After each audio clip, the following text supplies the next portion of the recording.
ಕರ್ತನಲ್ಲಿ ಪ್ರಿಯರಾದವರೇ, ದೈವರ ಜೀವವುಳ್ಳ ವಾಕ್ಯವನ್ನು ಧ್ಯಾನ ಮಾಡಲು ಯೇಸು ಕ್ರಿಸ್ತನ ಅತೀ ಮಧುರವಾದ ನಾಮದಲ್ಲಿ ನಿಮ್ಮೆಲ್ಲರನ್ನು ಪ್ರೀತಿಯಿಂದ ನಾವು ಸ್ವಾಗತ ಮಾಡುತ್ತೇವೆ. ದೇವರು ವಾಕ್ಯದ ಮೂಲಕವಾಗಿ ನಿಮ್ಮೊಟ್ಟಿಗೆ ಮಾತನಾಡಿ ನಿಮ್ಮನ್ನು ಬಲಪಡಿಸಿ ಮುನ್ನಡೆಸುವವರಾಗಿದ್ದಾರೆ. ಇಂದು ಧ್ಯಾನ ಮಾಡುವಂಥ ವಿಷಯ, ಕುಗ್ಗಿ ಹೋಗಿದ್ದೀರೋ, ಸೋತು ಹೋಗಿದ್ದೀರೋ, ನಿಮಗೆ ದೇವರ ವಾಕ್ಯ. ಒಂದು ವೇಳೆ ನೀವು ಸಮಸ್ಯೆಗಳನ್ನು ನೋಡಿ, ಹೋರಾಟಗಳನ್ನು ನೋಡಿ, ಶೋಧನೆಗಳನ್ನು ನೋಡಿ, ನಿಮ್ಮ ಅಗತ್ಯತೆಗಳನ್ನು ನೋಡಿ, ನಿಮ್ಮ ಪರಿಸ್ಥಿತಿಯನ್ನು ನೋಡಿ ನೀವು ಕುಗ್ಗಿ ಹೋಗಿರಬಹುದು, ಸೋತು ಹೋಗಿರಬಹುದು. ದೇವರು ಈ ವಾಕ್ಯದ ಮೂಲಕ ನಿಮ್ಮೊಟ್ಟಿಗೆ ಮಾತನಾಡಿ ನಿಮ್ಮನ್ನು ಬಲಪಡಿಸುವ ದೇವರಾಗಿದ್ದಾರೆ. ನೋಡ್ರಿ ಪ್ರಿಯರೇ, ಕೀರ್ತನೆಗಳ ಪುಸ್ತಕ 145ನೇ ಅಧ್ಯಾಯ 14ನೇ ವಚನದಲ್ಲಿ, ಯೆಹೋವನು ಬಿದ್ದವರನ್ನೆಲ್ಲ ಎತ್ತುವವನು, ಕುಗ್ಗಿ ಹೋದವರನ್ನೆಲ್ಲ ಉದ್ಧರಿಸುವವನು ಆಗಿದ್ದಾನೆ. ಹಲ್ಲೆಲೂಯಾ. ದೇವರ ಪರಿಶುದ್ಧವಾದ ನಾಮಕ್ಕೆ ಸ್ತೋತ್ರವಾಗಲಿ. ದೇವರು ಕುಗ್ಗಿ ಹೋದವರನ್ನು, ಸೋತು ಹೋದವರನ್ನು ಉದ್ಧರಿಸಲು ಕಾದಿದ್ದಾನೆ.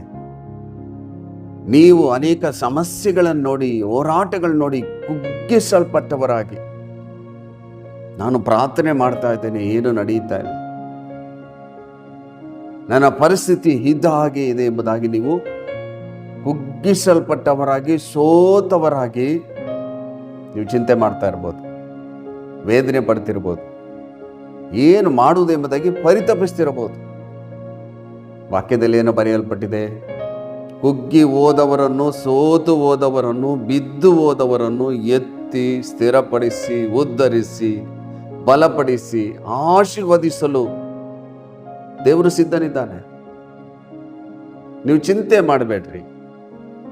ನಿಮ್ಮ ಮಕ್ಕಳ ಪರಿಸ್ಥಿತಿಯನ್ನು ನೋಡಿ ಅನೇಕ ಜನರು ಹೇಳ್ತಾರೆ, ನನ್ನ ಮಕ್ಕಳಿಗೆ ಯಾವಾಗ ಮದುವೆ ಆಗೋದು, ಹುಡುಗ ಸಿಗ್ತಾ ಇಲ್ಲ, ಹುಡುಗಿ ಸಿಗ್ತಾ ಇಲ್ಲ.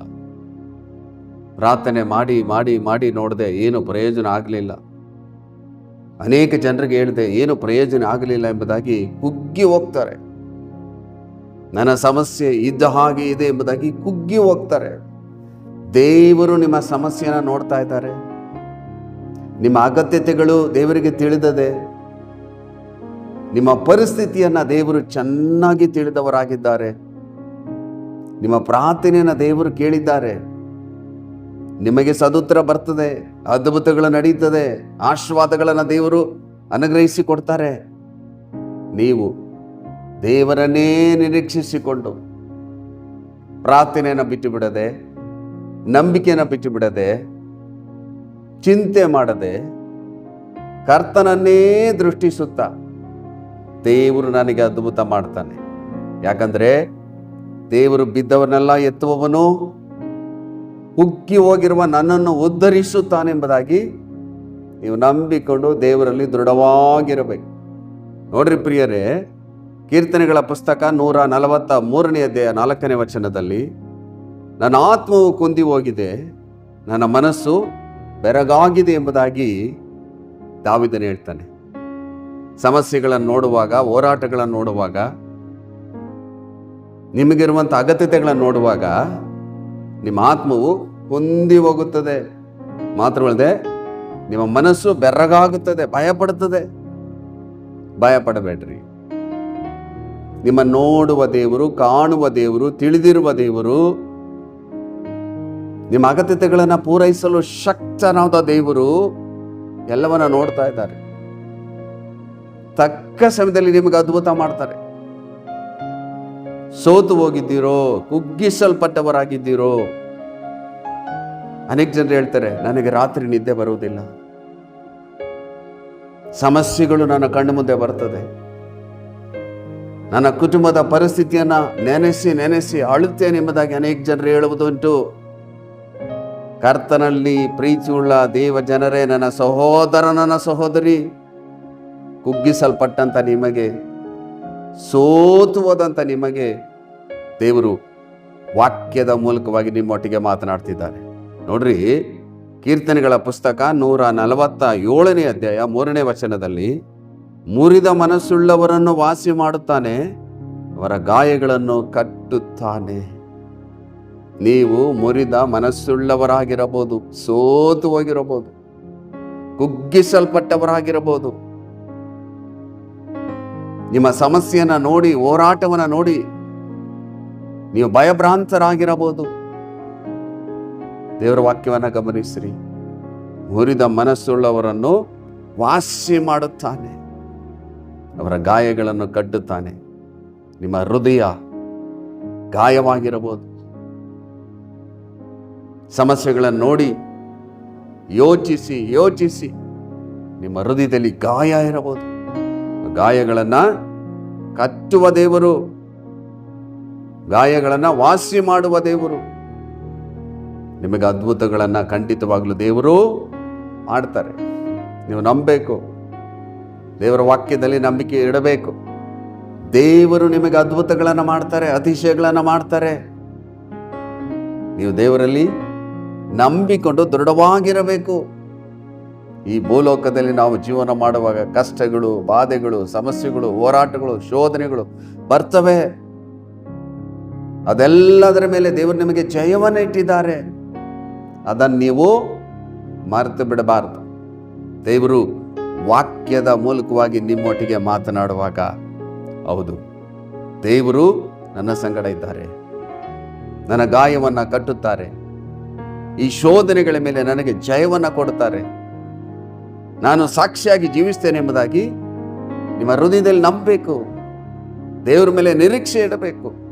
ದೇವರ ವಾಕ್ಯವನ್ನು ನಂಬಿ ಆ ವಾಕ್ಯವನ್ನು ಹಿಡಿದು ನೀವು ಪ್ರಾರ್ಥನೆ ಮಾಡಬೇಕು. ನಂಬಿಕೆಯನ್ನು ಕಳಕೊಳ್ಳಬಾರದು.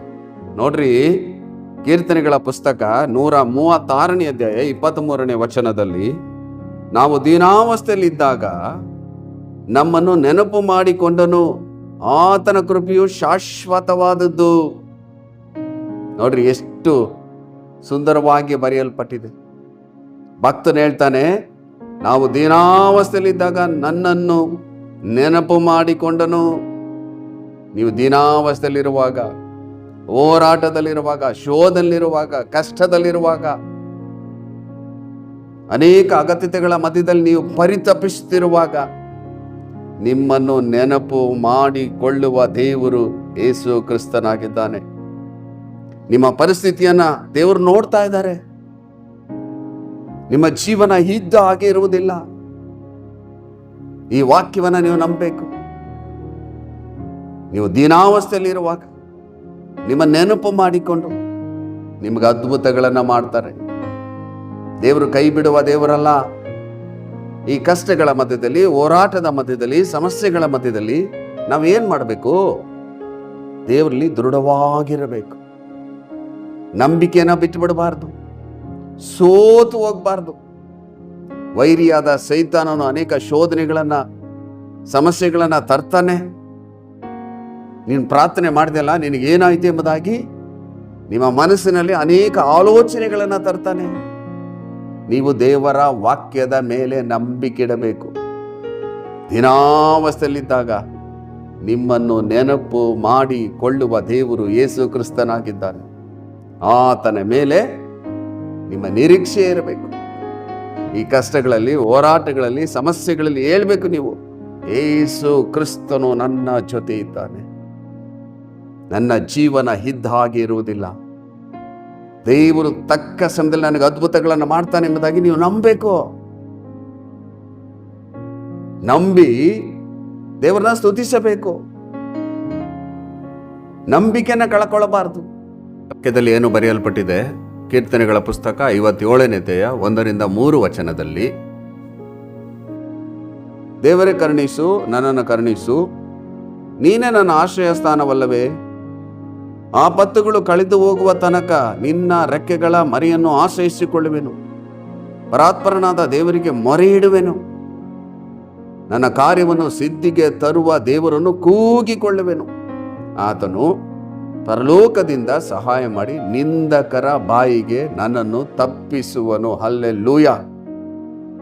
ದೇವರ ಪರಿಶುದ್ಧವಾದ ನಾಮಕ್ಕೆ ಸ್ತೋತ್ರವಾಗಲಿ.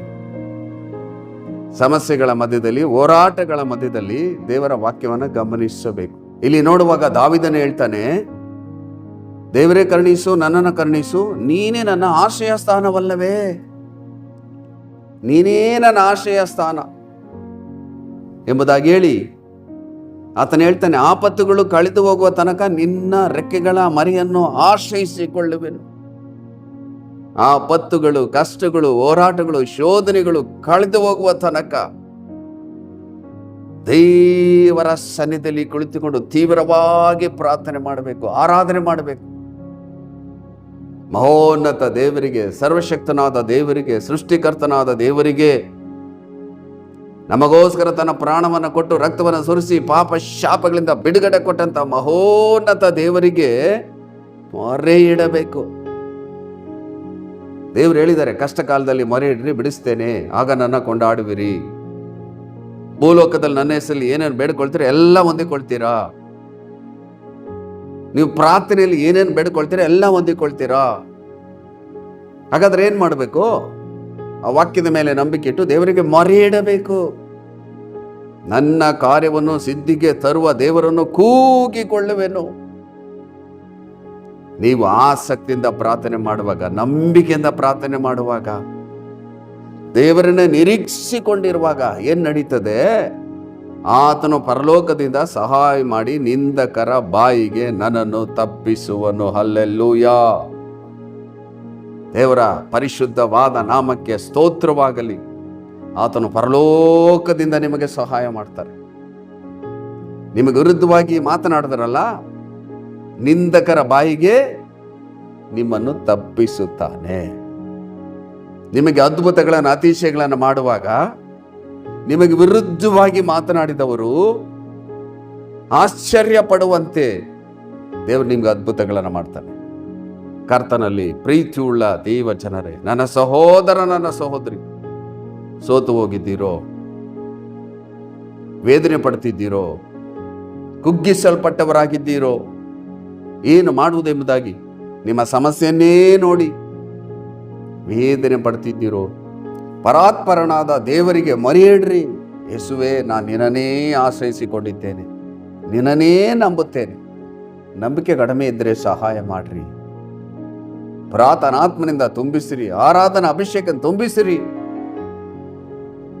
ಈ ಸಮಸ್ಯೆಗಳು, ಹೋರಾಟಗಳು ನನ್ನನ್ನು ಸೋಲಿಸಲು ಸಾಧ್ಯವಿಲ್ಲ, ಯಾಕಂದ್ರೆ ನೀನೇ ನನ್ನ ಸಂಗಡ ಇದ್ದಿ. ನೀನು ನನಗೆ ಜಯ ಕೊಡುವ ದೇವರಪ್ಪ, ನಿನ್ನನ್ನೇ ನಂಬುತ್ತೇನೆ ಎಂಬುದಾಗಿ ದೇವರ ಮೇಲೆ ನಿರೀಕ್ಷೆ ಇಟ್ಟು ಪ್ರಾರ್ಥನೆ ಮಾಡುವಾಗ ಪರಲೋಕದಿಂದ ಸಹಾಯ ಮಾಡಿ ನಿಂದಕರ ಬಾಯಿಗೆ ನಿಮ್ಮನ್ನು ತಪ್ಪಿಸುತ್ತಾನೆ. ಸೋತು ಹೋಗಬೇಡ್ರಿ, ವೇದನೆ ಪಡಬೇಡ್ರಿ, ಚಿಂತೆ ಮಾಡಬೇಡ್ರಿ. ಇದರಿಂದ ಏನು ಪ್ರಯೋಜನ ಇಲ್ಲ. ಈ ಲೋಕದಲ್ಲಿ ದೇವರು ನಿಮ್ಮನ್ನು ಆರಿಸಿಕೊಂಡಿದ್ದಾನೆ. ಕ್ರಿಸ್ತನ ಮೇಲೆ ನಂಬಿಕಿಟ್ಟ ಯಾವ ವ್ಯಕ್ತಿ ಆಶಾಭಂಗ ಪಡುವುದಿಲ್ಲ ಎಂಬುದಾಗಿ ಸತ್ಯವೇದದಲ್ಲಿ ಬರೆಯಲ್ಪಟ್ಟಿದೆ. ಈ ವಾಕ್ಯದ ಮೇಲೆ ನಂಬಿಕೆ ಇಟ್ಟು ದೇವರನ್ನೇ ಆತುಕೊಂಡು ನೀವು ಪ್ರಾರ್ಥನೆ ಮಾಡ್ರಿ. ಇದನ್ನು ನೀವು ಮಾಡುವಾಗ ನಿಮಗೆ ಜಯ ಬರುತ್ತದೆ. ಶೋಧನೆಗಳ ಮೇಲೆ, ಹೋರಾಟದ ಮೇಲೆ ದೇವರು ನಿಮಗೆ ಜಯವನ್ನು ಕೊಡ್ತಾರೆ. ನಿಮ್ಮ ಜೀವನ ಇದ್ದ ಹಾಗೆ ಇರುವುದಿಲ್ಲ. ನೋಡ್ರಿ ಪ್ರಿಯರೇ, ಕೀರ್ತನೆಗಳ ಪುಸ್ತಕ 42ನೇ ಅಧ್ಯಾಯ 11ನೇ ವಚನದಲ್ಲಿ, ನನ್ನ ಮನವೇ ನೀನು ಕುಗ್ಗಿ ಹೋಗಿರುವುದೇನು, ಹೀಗೆ ವ್ಯಥೆ ಪಡುವುದೇಕೆ? ದೇವರನ್ನು ನಿರೀಕ್ಷಿಸು, ಆತನೇ ನನಗೆ ರಕ್ಷಕನು, ದೇವರು ಆಗಿದ್ದಾನೆ. ನಾನು ಇನ್ನೂ ಆತನನ್ನು ಸ್ತುತಿಸುತ್ತಿರುವೆನೆಂಬುದಾಗಿ ಭಕ್ತನು ಹೇಳ್ತಾ ಇದ್ದಾನೆ. ಸಮಸ್ಯೆಗಳ ಮಧ್ಯದಲ್ಲಿ, ಹೋರಾಟದ ಮಧ್ಯದಲ್ಲಿ, ಶೋಧನೆಗಳ ಮಧ್ಯದಲ್ಲಿ, ನಿಮಗಿರುವಂಥ ಅಗತ್ಯತೆಗಳ ಮಧ್ಯದಲ್ಲಿ ನೀವು ವ್ಯಥೆ ಪಡದೆ, ಸೋತು ಹೋಗದೆ, ಕುಗ್ಗಿ ಹೋಗದೆ, ಚಿಂತೆ ಮಾಡದೆ ದೇವರ ಮೇಲೆ ನಿರೀಕ್ಷೆ ಇಟ್ಟು ದೇವರನ್ನ ಸ್ತುತಿಸಬೇಕು. ಭಕ್ತನು ಏನಂತ ಹೇಳ್ತಾ ಇದ್ದಾನೆ? ನನ್ನ ಮನವೇ ನೀನು ಕುಗ್ಗಿ ಹೋಗಿರುವುದೇನು, ಹೀಗೆ ವ್ಯಥೆ ಪಡುವುದೇಕೆ? ದೇವರ ನಿರೀಕ್ಷಿಸು, ಆತನೇ ನನಗೆ ರಕ್ಷಕನು, ದೇವರು ಆಗಿದ್ದಾನೆ. ರಕ್ಷಕನು ದೇವರು, ಆತನು ರಕ್ಷಣೆ ಕೊಡುವ ದೇವರು, ಶೋಧನೆಗಳ ಮೇಲೆ ಜಯ ಕೊಡುವ ದೇವರು, ಹೋರಾಟದ ಮೇಲೆ ಜಯ ಕೊಡುವ ದೇವರು ಆಗಿದ್ದಾನೆ. ನಾನು ಇನ್ನೂ ಆತನನ್ನು ಸ್ತುತಿಸುತ್ತಿರುವೆನೆಂಬುದಾಗಿ ಹೇಳ್ತಾನೆ. ನೀವು ದೇವರನ್ನ ಸ್ತುತಿಸಬೇಕು. ಕಷ್ಟಗಳ ಮಧ್ಯದಲ್ಲಿ, ಹೋರಾಟದ ಮಧ್ಯದಲ್ಲಿ, ಶೋಧನೆಗಳ ಮಧ್ಯದಲ್ಲಿ, ಸಮಸ್ಯೆಗಳ ಮಧ್ಯದಲ್ಲಿ ಏನ್ ಮಾಡಬೇಕು? ವ್ಯಥೆ ಪಡುವುದನ್ನು ಬಿಟ್ಟು, ಚಿಂತೆ ಮಾಡೋದನ್ನು ಬಿಟ್ಟು, ಸುಮ್ಮನೆ ಯೋಚನೆ ಮಾಡೋದನ್ನು ಬಿಟ್ಟು ದೇವರನ್ನ ಸ್ತುತಿಸಬೇಕು. ಸ್ತುತಿಗಳ ಮಧ್ಯದಲ್ಲಿ ವಾಸ ಮಾಡುವ ದೇವರು ನಿಮ್ಮ ಆರಾಧನೆಯನ್ನು ಕೇಳಿ ನಿಮ್ಮ ಮಧ್ಯದಲ್ಲಿ ಇಳಿದು ಬಂದು ಅದ್ಭುತಗಳನ್ನು ಮಾಡ್ತಾರೆ. ಸಮಸ್ಯೆಗಳ ಮಧ್ಯದಲ್ಲಿ ಸೋತು ಹೋಗದೆ, ಕುಗ್ಗಿ ಹೋಗದೆ ದೇವರನ್ನ ಸ್ತುತಿಸಬೇಕು. ನೀವು ತೀರ್ಮಾನ ಮಾಡಬೇಕು, ಏನೇ ಕಷ್ಟಗಳು, ಹೋರಾಟಗಳು, ಶೋಧನೆಗಳು ಬಂದರೂ ನಾನು ದೇವರ ಮೇಲೆ ನಂಬಿಕೆ ಇಡ್ತೇನೆ, ದೇವರನ್ನ ಸ್ತುತಿಸ್ತೇನೆ, ನನ್ನ ಉಸಿರಿರೋವರೆಗೂ ಏಸಪ್ಪ ನಿನ್ನನ್ನೇ ನಂಬುತ್ತೇನೆ, ನಿನ್ನನ್ನೇ ಆರಾಧಿಸ್ತೇನೆ, ನಿನ್ನನ್ನೇ ಬಾಲಿಸ್ತೇನೆ. ಈ ಶೋಧನೆಗಳ ಮೇಲೆ ನನಗೆ ಜಯ ಉಂಟು ಎಂಬುದಾಗಿ ನೀವು ಹೇಳಬೇಕು. ಸಮಸ್ಯೆಗಳಲ್ಲಿ ಕುಗ್ಗಿ ಹೋಗಿದ್ದೀರೋ, ಸೋತು ಹೋಗಿದ್ದೀರೋ, ಏನು ಮಾಡುವುದೆಂಬುದಾಗಿ ವೇದನೆ ಪಡ್ತಿದ್ದೀರೋ, ದೇವರು ಈ ವಾಕ್ಯದ ಮೂಲಕ ನಿಮ್ಮೊಟ್ಟಿಗೆ ಮಾತನಾಡುವಾಗ ನಿಮ್ಮ ನಿರೀಕ್ಷೆ ದೇವರ ಮೇಲೆ ಇರಲಿ. ಆತನಲ್ಲಿ ನಂಬಿಕೆ ಇಟ್ಟವರು ಆಶಾಭಂಗ ಪಡುವುದಿಲ್ಲ. ನೀವು ನಂಬಿದರೆ ದೇವರ ಮಹಿಮೆಯನ್ನು ಕಾಣ್ತೀರಾ, ದೇವರ ಅದ್ಭುತಗಳನ್ನು ಕಾಣ್ತೀರಾ, ದೇವರ ಅತಿಶಯವನ್ನು ಕಾಣ್ತೀರಾ. ಸೋತು ಹೋಗ್ಬೇಡ್ರಿ, ಕುಗ್ಗಿ ಹೋಗ್ಬೇಡ್ರಿ. ನಿಮ್ಮ ಜೀವನ ಇದ್ದ ಹಾಗೆ ಇರುವುದಿಲ್ಲ. ದೇವರು ನಿಮ್ಮನ್ನು ಆಶೀರ್ವದಿಸ್ತಾರೆ, ಉನ್ನತಿಗೆ ತರ್ತಾರೆ. ನೀವು ರೋಗದಲ್ಲಿ ವೇದನೆ ಪಡ್ತಿದ್ದೀರೋ, ಕಷ್ಟದಲ್ಲಿ ಸಮಸ್ಯೆಯಲ್ಲಿದ್ದೀರೋ, ದೇವರ ಮೇಲೆ ನಿರೀಕ್ಷೆ ಇಡ್ರಿ. ನಿಮ್ಮ ಜೀವನ ಇದ್ದ ಹಾಗೆ ಇರುವುದಿಲ್ಲ. ದೇವರು ನಿಮ್ಮನ್ನು ಉನ್ನತಿಗೆ ತರ್ತಾರೆ, ಆಶೀರ್ವದಿಸ್ತಾರೆ, ಸಾಕ್ಷಿಯಾಗಿ ನಿಲ್ಲಿಸ್ತಾರೆ. ನೋಡ್ರಿ ಪ್ರಿಯರೇ, ಕೀರ್ತನೆಗಳ ಪುಸ್ತಕ 34ನೇ ಅಧ್ಯಾಯ 17-19 ವಚನದಲ್ಲಿ, ಯೆಹೋವನು ನೀತಿವಂತರ ಕೂಗನ್ನು ಕೇಳಿ ಎಲ್ಲ ಕಷ್ಟಗಳಿಂದ ಅವರನ್ನು ಬಿಡಿಸುತ್ತಾನೆ. ಮುರಿದ ಮನಸ್ಸುಳ್ಳವರಿಗೆ ಯೆಹೋವನು ನೆರವಾಗುತ್ತಾನೆ. ಕುಗ್ಗಿ ಹೋದವರನ್ನು ಉದ್ಧಾರ ಮಾಡುತ್ತಾನೆ. ನೀತಿವಂತನಿಗೆ ಸಂಭವಿಸುವ ಕಷ್ಟಗಳು ಅನೇಕವಿದ್ದರೂ ಯೆಹೋವನು ಅವೆಲ್ಲವುಗಳಿಂದ ಅವನನ್ನು ಬಿಡಿಸುತ್ತಾನೆ. ಹಲ್ಲೆಲೂಯಾ. ದೇವರ ಪರಿಶುದ್ಧವಾದ ನಾಮಕ್ಕೆ ಸ್ತೋತ್ರವಾಗಲಿ. ಈ ವಾಕ್ಯವನ್ನು ಗಮನಿಸಿರಿ. ಯೆಹೋವನು ನೀತಿವಂತರ ಕೂಗನ್ನು ಕೇಳಿ ಎಲ್ಲ ಕಷ್ಟಗಳಿಂದ ಅವರನ್ನು ಬಿಡಿಸುತ್ತಾನೆ.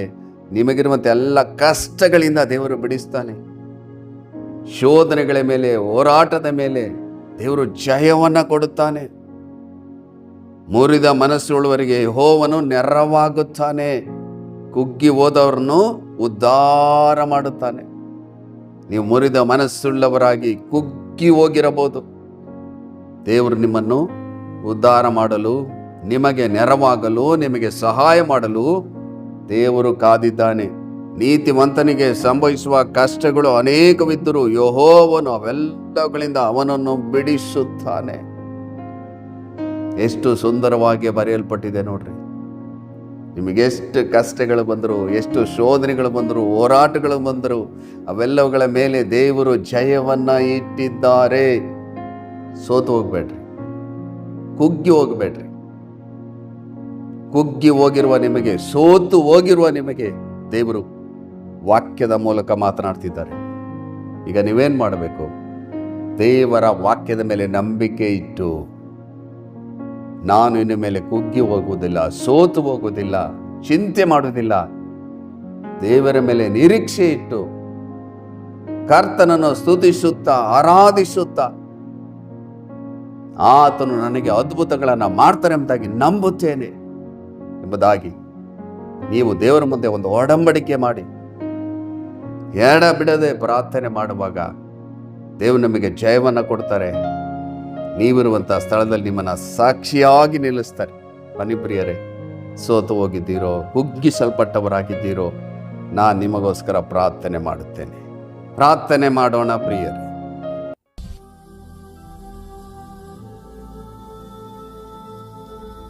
ನಮ್ಮನ್ನು ಅತಿಶಯವಾಗಿ ಪ್ರೀತಿ ಮಾಡುವಂಥ ನಮ್ಮ ಪರಲೋಕದ ತಂದೆಯಾದ ದೇವರೇ, ಎಷ್ಟು ಜನರು ನನ್ನೊಟ್ಟಿಗೆ ಸೇರಿ ಕುಗ್ಗಿಸಲ್ಪಟ್ಟವರಾಗಿ, ಸೋತು ಹೋದವರಾಗಿ, ತಮ್ಮ ಕುಟುಂಬದಲ್ಲಿ ನಡೆದಂಥ ಘಟನೆಯನ್ನು ನೆನೆಸಿ ನೆನೆಸಿ ಕಣ್ಣೀರು ಸುರಿಸುತ್ತಾ